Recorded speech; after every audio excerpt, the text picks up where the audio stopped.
Passons maintenant au dernier point, qui est donc l'expression orale et ce qu'on appelle la prise de parole en continu.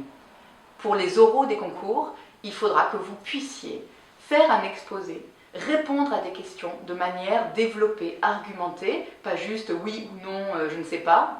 Et pour cela, il faut que vous ayez pris l'habitude de vous exprimer à l'oral de manière continue, de faire des phrases, autrement dit. Peut-être que vous vous souvenez de certains de vos cours où l'enseignant vous disait « Make a sentence, please » ou « I want a full sentence, please ». C'est-à-dire, on ne se contente pas juste de répondre un mot, mais on fait une phrase. Pour pouvoir arriver à ça, il faut s'entraîner. On n'y arrive pas du jour au lendemain. Je fais souvent le rapprochement et la métaphore avec le coureur de marathon, par exemple, ou même le coureur de 100 mètres. On ne court pas un 100 mètres comme ça du jour au lendemain. On ne devient pas champion olympique du 100 mètres ou on ne devient pas champion du monde de marathon du jour au lendemain. Il y a un entraînement au préalable et puis un entraînement qui découpe les activités petit à petit et on monte ensuite en puissance, mais c'est la régularité encore une fois qui compte. Pour la prise de parole en continu, évidemment, plus vous vous exprimerez en classe, plus vous allez prendre l'habitude et cette assurance aussi de vous exprimer. Chez vous aussi, vous pouvez travailler cela.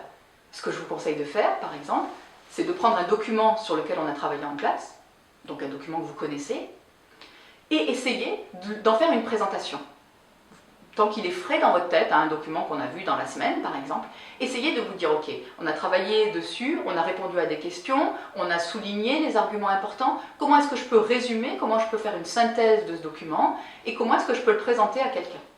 Alors vous n'êtes pas obligé de le présenter à quelqu'un d'ailleurs, vous pouvez le présenter à votre mur si vous êtes un peu timide, etc. au début. Comme je dis toujours, le mur est très indulgent, donc il ne se moquera pas de vous, il ne s'impatientera pas, il ne bâillera pas, etc.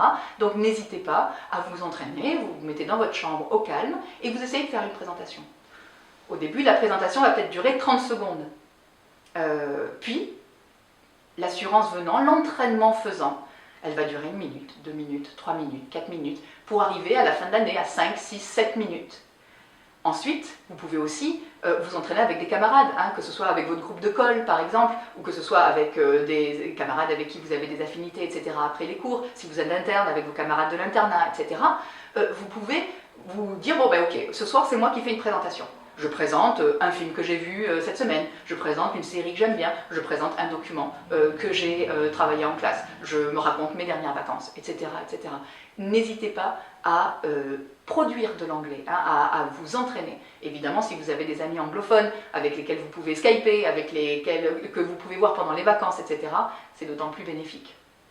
Je fais une petite parenthèse aussi ici pour finir, pour vous dire que plus vous allez entendre de l'anglais, plus vous allez donc regarder des séries, ce genre de choses, plus bizarrement, on ne penserait pas ça au départ, mais plus votre expression va s'améliorer aussi. Ça n'améliore pas que la compréhension. Pourquoi? Parce que vous allez entendre des tournures de phrases, des façons de parler, des conjugaisons qui vont petit à petit entrer dans votre mémoire et tout d'un coup, elles vont ressortir. Alors des fois, on ne sait pas trop pourquoi, on sait juste que ça nous paraît sonner juste et c'est comme ça qu'on l'a entendu et c'est comme ça qu'on dit. Et ça, c'est vraiment l'accès naturel à la langue, une langue la plus naturelle possible, où on n'a pas à réfléchir comment est-ce que déjà je conjugue tel ou tel verbe irrégulier au prétérit, etc., etc.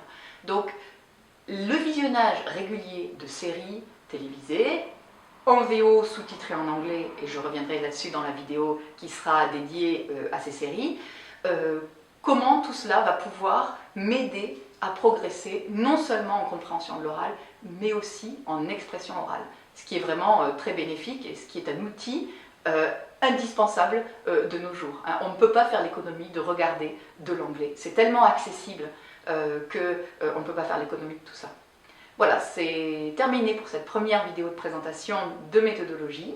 N'hésitez pas à revenir dessus, n'hésitez pas à prendre des notes, évidemment, comme je vous l'avais dit dans la vidéo de présentation. See you soon. Bye.